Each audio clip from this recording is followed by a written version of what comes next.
Hello students, how are you? In our previous class we started the topic that is heating effect. Heating, or we can also say that thermal effect of electric current, in which we studied that the conversion of electric current into heat, yeah, simple language we can also say that the conversion of electrical energy into heat energy is called thermal effect, yeah, heating effect of electric current. Okay, we discussed that when electricity passes through a conductor, then its moving electron strike with the particles of resistor or conductor. To overcome this hindrance or resistance, the electricity have to do some work. इस hindrance को दूर करने के लिए, बाधा, hindrance का मतलब होता है बाधा, डिस्टरबेंस, उसको दूर करने के लिए इलेक्ट्रिसिटी को कुछ वर्क करना पड़ता है. This work appear in the form of heat, और यही वर्क जो है वो किसके फॉर्म में अपीयर होता है? हीट की फॉर्म के अंदर अपीयर होता है. Got it? क्लियर? अंडरस्टैंड? तो इस तरीके से जो हीट एनर्जी है, इलेक्ट्रिकल एनर्जी जो है वो हीट एनर्जी के अंदर कन्वर्ट होती है. ये अपन ने स्टडी कर लिया था. अब आज अपन बात करते हैं फॉर्मुलेशन. जो इसका फॉर्मूला है, किसी भी मटेरियल से कितनी हीट एनर्जी क्रिएट होगी, उसके लिए एक फॉर्मूला दिया जाता है, जिसके लिए वर्ड काम में लेते हैं अपन जूल्स लॉ ऑफ हीटिंग. क्या बोलते हैं उसको? जूल्स लॉ ऑफ हीटिंग अपन बोलते हैं. Got it? इसके लिए अपन यहाँ पे कुछ एज्यूम करते हैं. लेट, जैसे अपन मानते हैं, लेट आई करंट, जो कंडक्टर वायर है जिसका रेसिस्टेंस अपन मान सकते हैं आर. रेसिस्टेंस कितना मान सकते हैं अपन? आर. उससे आई करंट फ्लो करता है. कितना करंट फ्लो करता है?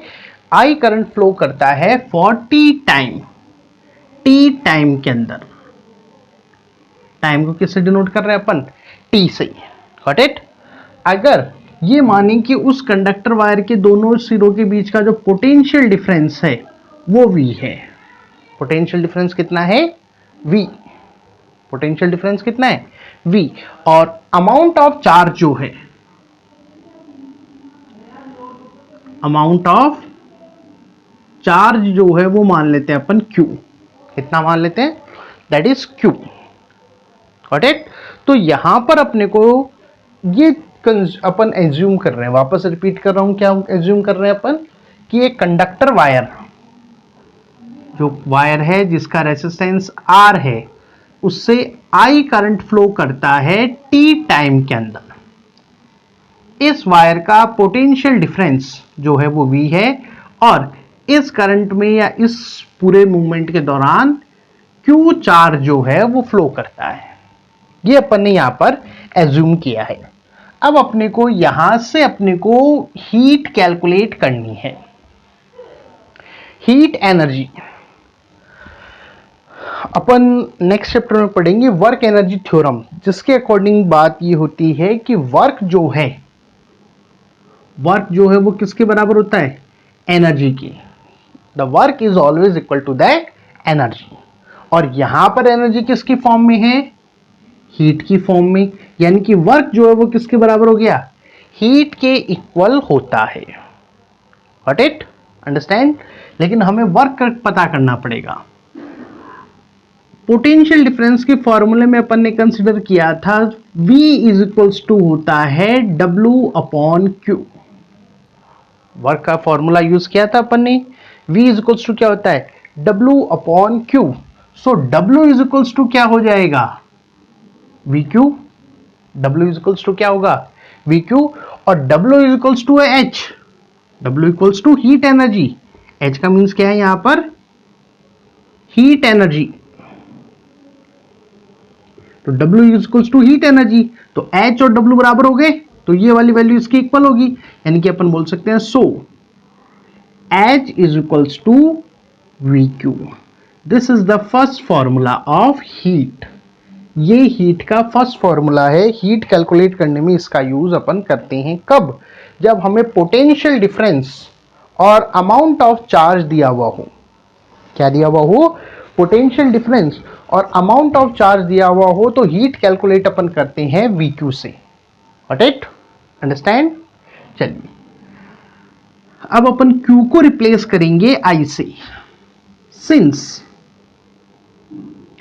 I इज इक्वल्स टू था Q upon T।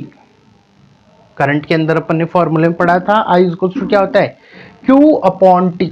So Q is equals to क्या हो जाएगा? I into T. Q is equals to क्या हो जाएगा? I into T. अगर मैं ये वाली वैल्यू इस इक्वेशन में रखूं तो मेरे पास H की नई इक्वेशन बन जाएगी जिसमें Q की जगह क्या लिख सकता हूं मैं? IT। तो फॉर्मूला क्या बन जाएगा? H is equals to VIT। H is equals to क्या बन जाएगा? VIT। Got it?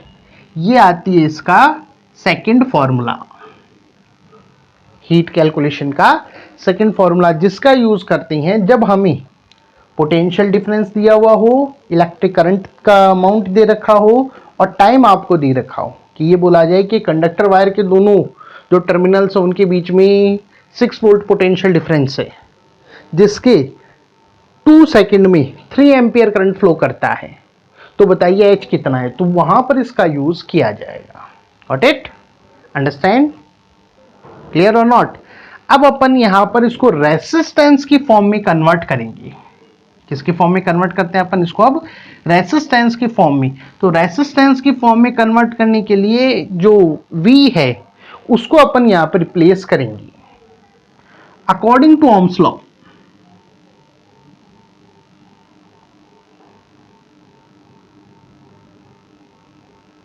Ohms law, Ohm's law के अकॉर्डिंग अपन बात करें तो ओम्स लॉ क्या बोलता है? V is equals to IR। Ohm's law क्या बोलता है? V is equals to IR। ये V की वैल्यू यहां पे रखें तो H इज इक्वल्स टू क्या आ जाएगा? V की जगह क्या आ जाएगा? IR into IT। I को I से मल्टीप्लाई करोगे तो I स्क्वायर हो गया, यानी कि I स्क्वायर RT। तो H का थर्ड फॉर्मूला जो बनता है वो बनता है H is equals to I square RT। H is equals to क्या बनता है? I square RT। और इसी को बोलते हैं Joule's. It is called Joule's law of heating. इसी को क्या बोलते हैं अपन? Joule's law of heating. तो यहां इस फॉर्मूले से अपन किसी भी कंडक्टर वायर में प्रोड्यूस हीट को कैलकुलेट कर सकते हैं। अब एक बच्चे ने मेरे से क्वेश्चन पूछा था, उसको डिस्कस करता हूं मैं कि सर जब हमारे पास ये आ चुका तो ये क्यों लिया अपन ने? ये आने के बाद ये क्यों कन्वर्ट किया अपन ने? इसके पीछे देखो सबसे बड़ी चीज जो है वो है हीट की डिपेंडेंस।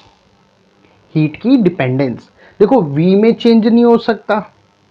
हम सेल को या जो सोर्स ऑफ इलेक्ट्रिसिटी है उसमें हम चेंज नहीं ला सकते पोटेंशियल डिफरेंस का। आप सेल को नहीं बोल सकते कि भाई मेरे को थोड़ा कम करंट चाहिए तो तू 1.5 वोल्ट की जगह 1.4 ही दे दे, वो देगा तो 1.5 ही। चेंज क्या क्या हो सकता है? I की वैल्यू चेंज हो सकती है, R अपन अलग अलग ला सकते हैं, यूज कर सकते हैं, टाइम अपन अलग अलग फ्लो करा सकते हैं। इसलिए जो वेरिएबल्स हैं उनके फॉर्म में इस इक्वेशन को डेवलप किया गया है। Got it? तो H इज इक्वल्स टू क्या आता है? I square RT। H is equals to क्या आ गया? I square RT। और इसी को अपन क्या बोलते हैं? That is called Joule's law of heating. क्या बोलते हैं इसको अपन? Joule's law of heating. Got it? अगर इसको स्टेटमेंट अपन ले तो अकॉर्डिंग टू विच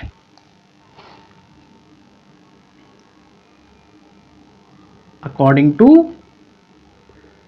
it या which produced heat,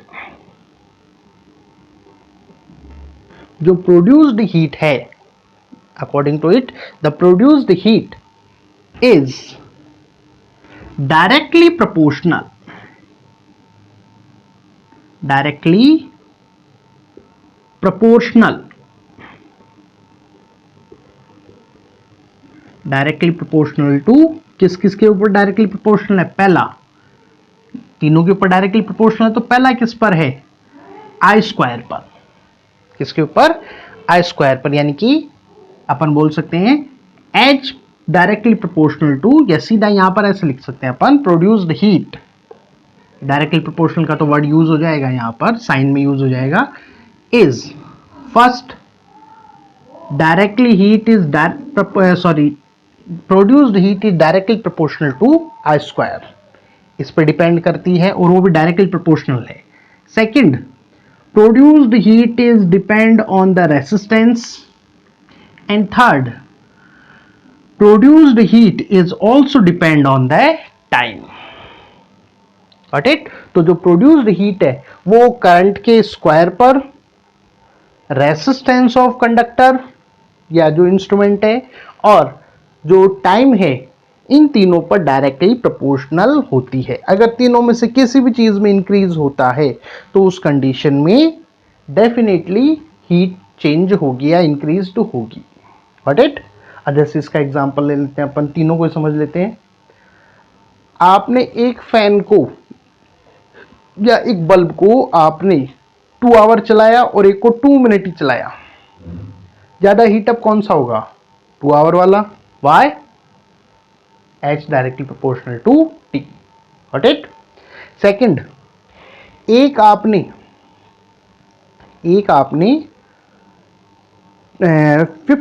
100 वॉट का बल्ब लिया और एक आपने लिया 1000 वॉट का, तो यहां पर R ज्यादा होने के कारण से वो जो 1000 वॉट वाला है वो ज्यादा गर्म होगा।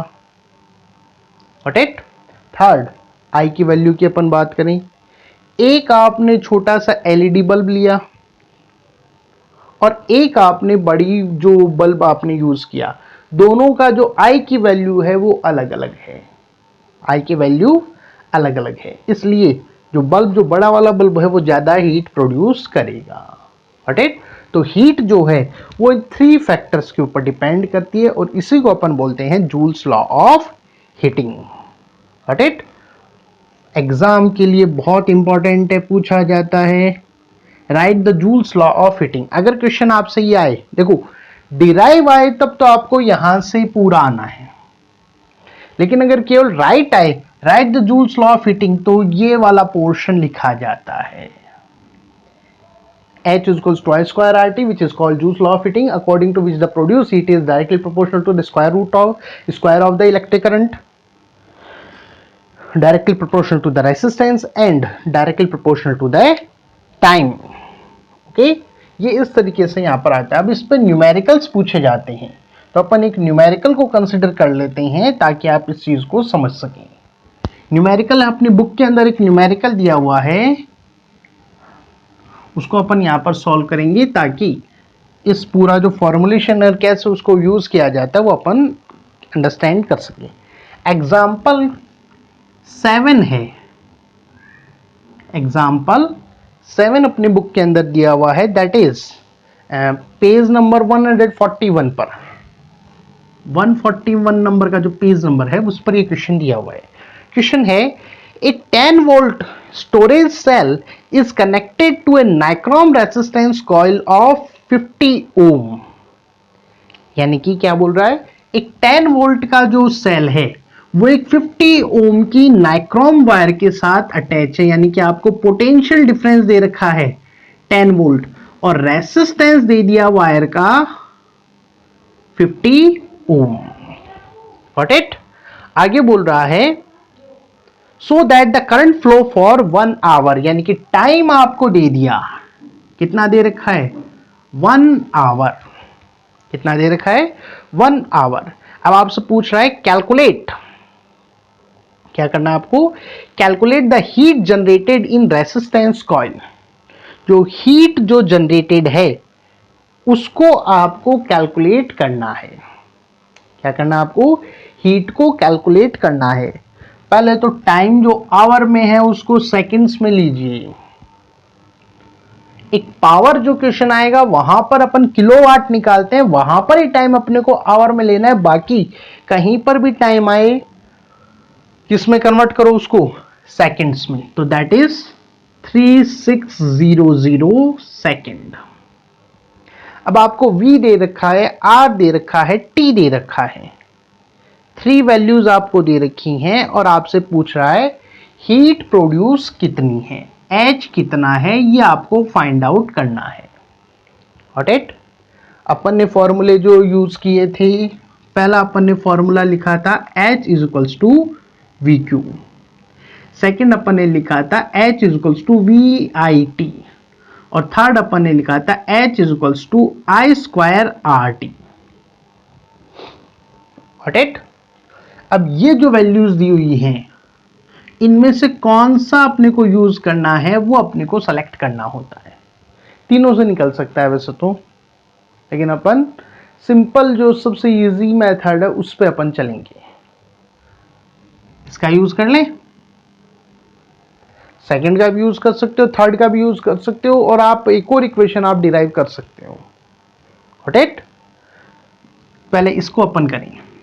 देखो V आपको गिवन है, I आपको नहीं है, और T आपको गिवन है। I आप निकाल सकते हो, I तो आप आराम से निकाल सकते हो। अकॉर्डिंग टू ओम्स लॉ के according I is equals to क्या होता है, V upon R। I is equals to क्या होता है, what is the formula of I, Ohm's law होता है V is equals to IR, तो I इज इक्वल्स टू क्या हो गया, V अपॉन R। अब ये वैल्यूज आप रख सकते हैं यहां से, आपके पास V है, I है, या आप फाइनल इक्वेशन में आप रखकर वैसे निकाल लो। चलिए फाइनल इक्वेशन वाली सीधा डायरेक्ट सॉल्व करते हैं अपन। सिंस कैलकुलेशंस अपनी मर्जी, अपन कैसे भी उसको सॉल्व कर सकते हैं। H is equals to V I T, since I is equals to V upon R, ये वाली वैल्यू पुट करोगे तो H इज इक्वल्स टू क्या हो गया, V into V upon R into T, यानी कि H is equals to V square upon R into T. ये भी एक फॉर्मूला है, मैं इसी को डिराइव करने की बात कर रहा था, इसलिए वो पहले वाला छोड़ दिया मैंने मेथड, ताकि आप एक फॉर्मूला और समझ सकें। तो H इज इक्वल्स टू क्या होता है, V square upon R into T. अब आपके पास सारी वैल्यूज गिवन है तो आप निकाल सकते हैं। H is equals to V square, V कितना है 10, 10 इंटू 10, R कितना है 50, और टाइम कितना है 3600, तो सीधा सीधा 2 आ जाएगा, दैट इज 7200। अब इसकी यूनिट क्या होगी, हीट जो है वो है एनर्जी। हीट क्या है, एनर्जी, और एनर्जी और वर्क इक्वल होता है और उनकी यूनिट होती है जूल। तो आंसर क्या आएगा, H is equals to 7200 joule, 7200 joule. Got it, understand और नॉट। अच्छा, जो अभी अपन ने पहले जो मैंने इरेज किया उससे निकाल के देख लेते हैं अपन, क्या यही आंसर है। Since I is equals to V upon R, V की वैल्यू कितनी है 50, R की वैल्यू कितनी है, सॉरी V की वैल्यू 10, R की वैल्यू 50, यानी कि 1 अपॉन 5, यानी कि 0.2 एम्पियर। ये अपने पास किसकी वैल्यू आ गई, I की। अब इस इक्वेशन में रख दो, तो H is equals to V I T, V कितना है 10, I कितना है 0.2, और T कितना है 3600। ये पॉइंट हटाओगे तो नीचे आ गया 10, 10 से 10 गया, कितना बच गया 7200 जूल। इजी तो ये है, लेकिन अपने को एक फॉर्मूले का डेरिवेशन और करना था, इसलिए मैंने इस मेथड को यूज किया।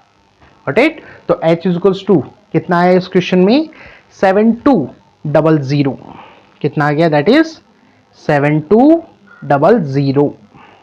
राइट। अंडरस्टैंड और नॉट?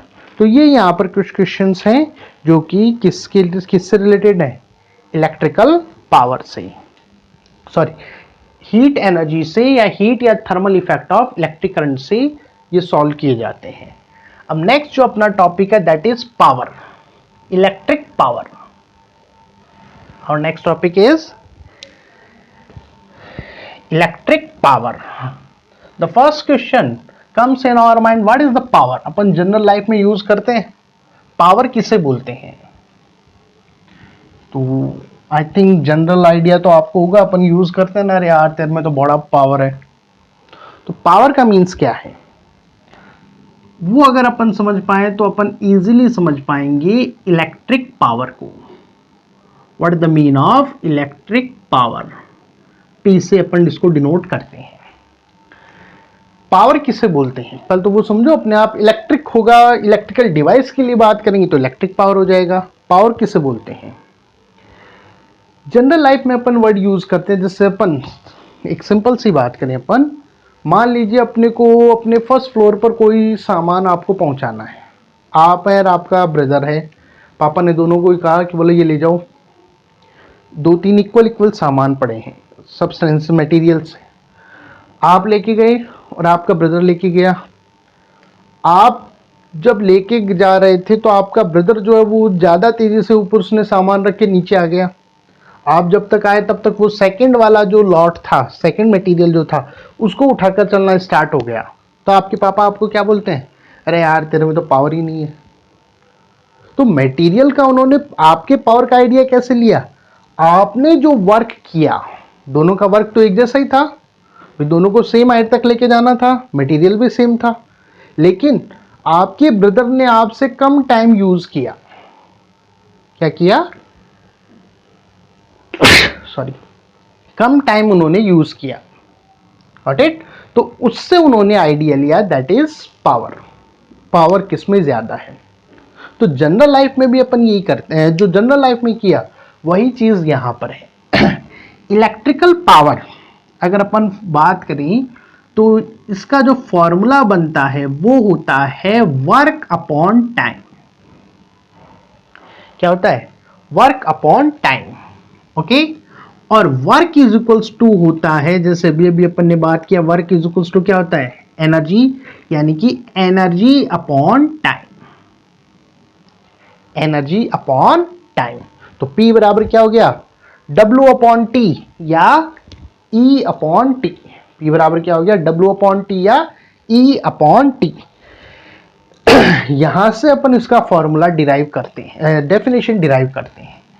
मैंने जैसे पहले भी बताया था, किसी भी चीज में जब टाइम का डिवीजन लगता है तो वो ऊपर वाले की क्या कहलाती है? रेट। क्या बोला जाएगा? रेट। तो यहां पर अपन इसकी फर्स्ट डेफिनेशन बनाए तो अपन बोल सकते हैं the rate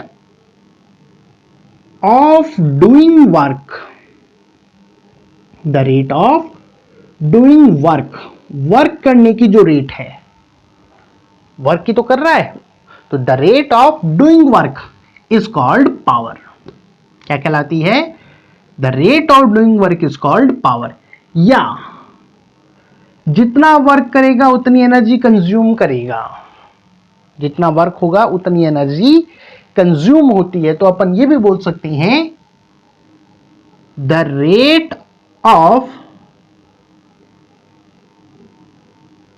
consumption, the rate of consumption of energy, the rate of consumption of energy. Got it? तो फर्स्ट 2 डेफिनेशन बन गई एक्चुअल में देखा जाए तो। The rate of doing work is called power और the rate of consumption of energy is called power.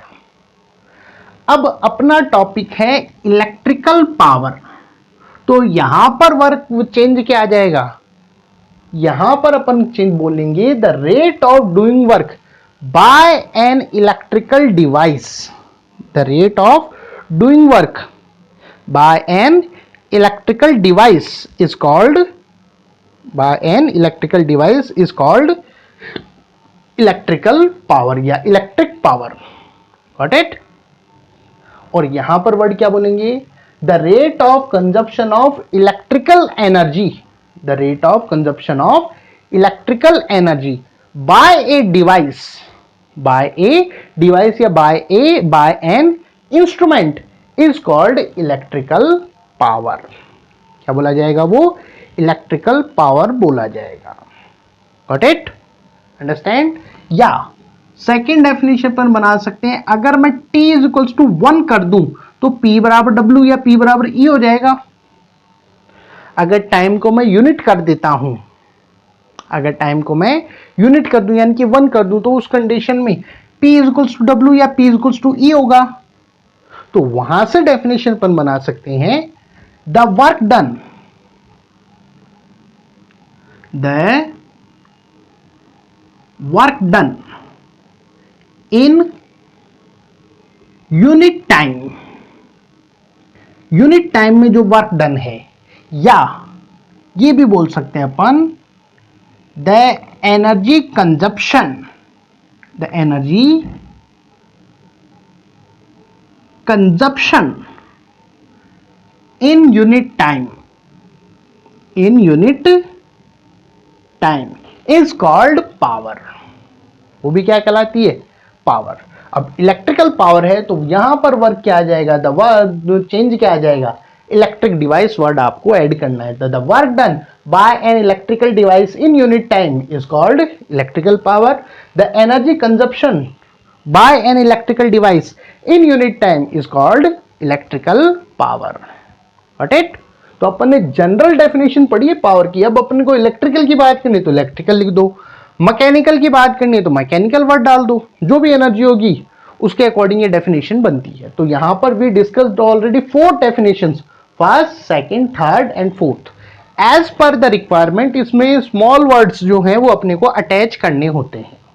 Got it? तो P बराबर हो गया W अपॉन T, P बराबर W, P equals to W upon T या P is equals to E upon T। It's first formula power calculate करने का, that ये सबसे पहला फॉर्मूला है। ओके? सिंस अब इसके अलग अलग फॉर्म्स में अपन इसको फाइंड आउट करते हैं। Since V is equals to W upon Q, अभी अभी अपन ने पढ़ा था P work potential difference equals to क्या होता है?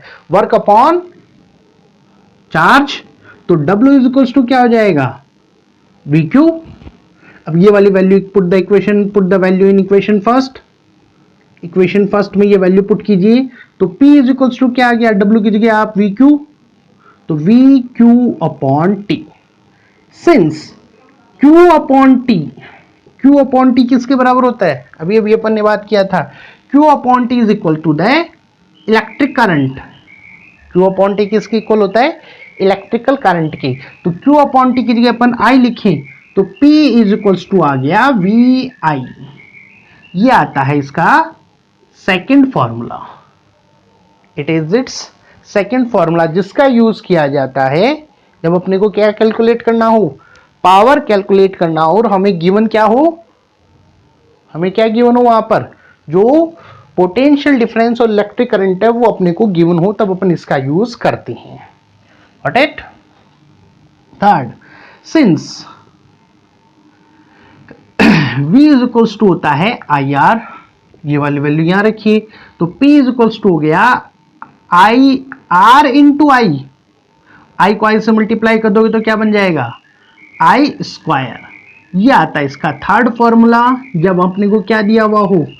इलेक्ट्रिक करंट और रेसिस्टेंस अपने को गिवन हो। इसी के अल्टरनेटिव फॉर्म अपन बना सकते हैं। अल्टरनेटिव फॉर्म देखो, I इज इक्वल्स टू क्या होता है? V upon R। ये वाली वैल्यू यहां पे रखोगी तो क्या हो जाएगा? P is equals to I square है तो यानी कि V square upon R square into R square से R कट, तो P इज इक्वल्स टू कितना बच गया? V square upon R। ये भी एक फॉर्म है पावर कैलकुलेट करने की। Got it? अंडरस्टैंड? क्लियर? तो अपने को इसको तो मतलब केवल अपने को न्यूमेरिकली अपने उसको सॉल्व करने में अपन इसका यूज करते हैं। तो मेनली जो पावर के जो फॉर्मूले बनते हैं, first, second and third, got it, इन्हीं का मेनली यूज किया जाता है। Got it? अंडरस्टैंड और नॉट? तो these are the main equations of the power. अब इसके बाद छोटा सा टॉपिक है, फटाफट उसको अपन कंप्लीट करते हैं। Unit of power. Unit of power, power की यूनिट जो होती है जो सिस्टम इंटरनेशनल के अंदर, देखो यहां से अपन ले तो दैट इज, पहले फॉर्मूले से अपन ले तो दैट इज जूल पर टाइम, का मतलब क्या हो गया सेकंड, तो एक तो यूनिट क्या बन गई जूल पर सेकंड, जिसे बोला जाता है वाट। कैपिटल डब्ल्यू से जिसको डिनोट करते हैं, इट्स एसआई यूनिट। ये क्या है इसकी एसआई यूनिट, यानी कि यही अपने को यूज करनी है। वाट इसलिए यूज करते हैं क्योंकि जेम्स वाट जिन्होंने स्टीम इंजन बनाया था, तो उनके सम्मान में क्या यूनिट दी जाती है वाट। अब यहां पर पूछी जाती है डेफिनेशन ऑफ 1 वाट। 1 वाट किसे बोलते हैं? डेफिनेशन ऑफ 1 वाट। अब इसको अपन डिराइव कर सकते हैं 3 इक्वेशन से। P is equals to W upon T, P is equals to E upon T और P is equals to VI। इन तीनों से अपन इसको डिराइव कर सकते हैं। अब यहां पर देखिए यहां आपको 1 लाना है, तो डेफिनेटली ये वैल्यू 1 1 होनी चाहिए, इसी तरह से ये वैल्यू 1 1 होनी चाहिए, ये और ये वैल्यू कितनी होनी चाहिए 1 1, क्योंकि मिनिमम से चलते हैं। यानी कि अपन बोल सकते हैं if W is equals to 1 joule and T is equals to 1 second, then P is equals to 1 watt. दोनों अगर 1 1 रख दो तो P इज इक्वल्स टू 1 हो जाएगा। इसी तरह से यहां पर बोले तो if E is equals to 1 joule and T is equals to 1 second, then P is equals to 1 watt। इसी तरह से यहां पर अपन बात करें तो दोनों को 1 1 कर दे तो P बराबर 1 आ जाएगा, यानी कि V is equals to 1 volt and I is equals to 1 ampere, then P is equals to 1 watt। अब इनको वर्ड्स में लिखना होता है। कैसे लिखते हैं अपन? पहले इस इक्वेशन को अपन यूज कर रहे हैं, इसको फिर इस पे बात करेंगे। फर्स्ट के अकॉर्डिंग अपन बोलने तो अपन बोल सकते हैं if 1 joule work is done in unit time, 1 joule work is done in unit time, then power is 1 watt. या इसमें बोले तो अपन बोल सकते हैं if 1 joule energy is consumed in unit time, then it's power is 1 watt. अगर 1 joule energy consume होती है, 1 जूल एनर्जी कंज्यूम होती है यूनिट टाइम में या पर सेकंड में, तो उसका पावर कितना होगा 1 वॉट। या थर्ड डेफिनेशन पे अपन चले तो अपन बोल सकते हैं, क्या बोलेंगे अपन यहां पर, if the power of device is 1 what, किसी भी डिवाइस का पावर 1 वॉट होगा इफ, अगर it works on 1 potential difference and consume 1 ampere current। अगर वो 1 वोल्ट पोटेंशियल डिफरेंस पे वर्क करते हुए 1 एम्पियर करंट कंज्यूम करता है, तो उसका पावर कितना कहलाएगा 1 वॉट कहलाता है। मेनली ये दो डेफिनेशन अपने को लर्न आउट करनी होती है, नीचे वाले तो थोड़े टिपिकल है। Got it? अंडरस्टैंड?